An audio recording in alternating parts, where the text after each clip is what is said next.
Bismillahirrahmanirrahim. Assalamualaikum warahmatullahi wabarakatuh. Pak dosen yang saya hormati, Pak Dr. Agus Lukman Hakim SMSI selaku dosen pengampu mata kuliah Teori dan Aplikasi Organisasi. Baik, video kali ini sengaja saya buat dalam rangka untuk memenuhi tugas ujian tengah semester mata kuliah Teori dan Aplikasi Organisasi.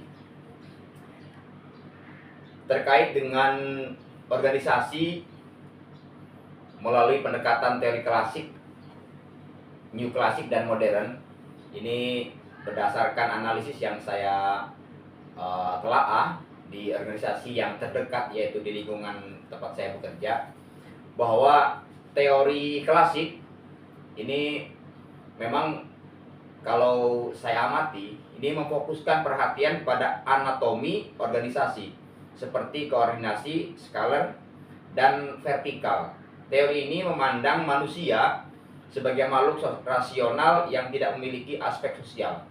Nah, ini menurut pengamatan saya, teori klasik ini tidak relevan begitulah, atau kurang relevan apabila teori ini diterapkan di suatu organisasi. Kenapa? Karena di sini seolah-olah manusia itu tidak memiliki aspek sosial, hidup sendiri, tidak ada keterkaitan dengan orang lain, dengan lingkungan sekitar. Jadi seolah-olah hanya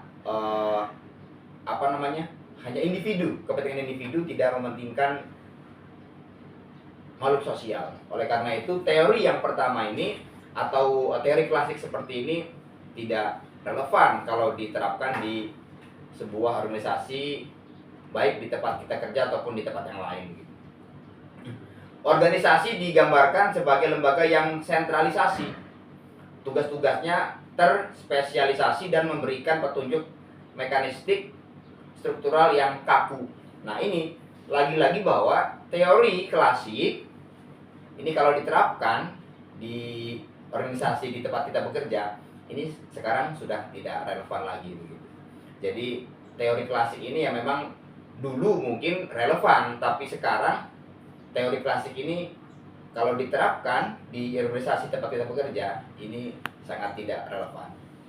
Kemudian yang kedua, teori new klasik.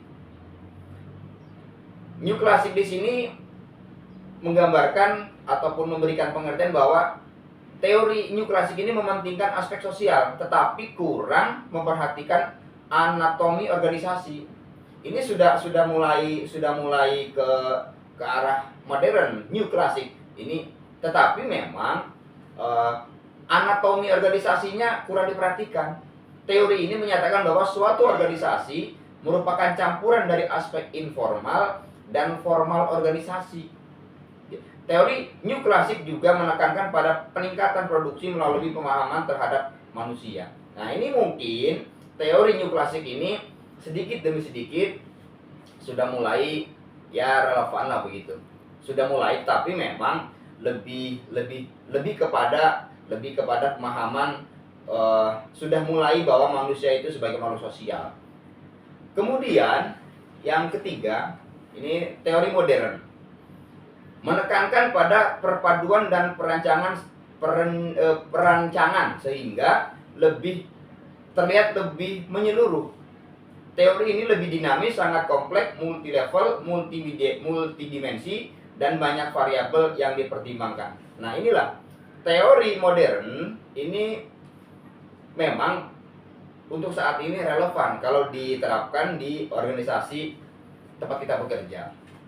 Tetapi lagi-lagi teori modern, teori new klasik, dan teori klasik ini memang semua ketiga teori ini memiliki kelebihan dan kekurangan masing-masing. Tetapi lebih kepada teori modern lah yang sangat relevan di organisasi tempat kita bekerja. Mungkin itu Pak Dokter sekelumit tentang teori klasik, new klasik, dan modern dikaitkan dengan organisasi di tempat kita bekerja. Terima kasih. banyak kekurangan tentunya dalam penyampaian video ini. Kurang lebihnya saya mohon maaf. Saya akhiri. Wassalamualaikum warahmatullahi wabarakatuh.